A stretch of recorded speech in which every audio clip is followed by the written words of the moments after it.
இந்த உலகில் எல்லாம் ஒரு காரணத்திற்காக நடக்கும் என்று நம்புங்கள். இறப்பு என்பதும் அதன் ஒரு பகுதி.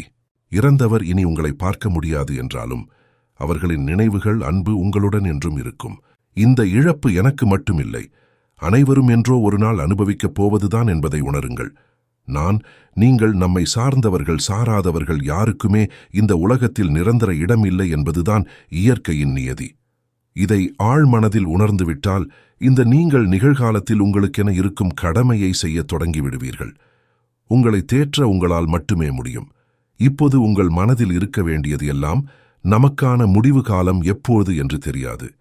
எந்த கடமையும் மிச்சம் வைக்காமல், யாரையும் காயப்படுத்தி விடாமல் இந்த வாழ்க்கை பயணத்தை இனிதாய் முடித்து செல்வோம் என்பது மட்டுமே.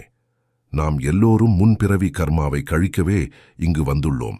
இந்த வாழ்க்கையில் நாம் அனுபவிக்கும் சுகம், துக்கம் எல்லாவற்றிற்கும் ஏதோ ஒரு வகையில்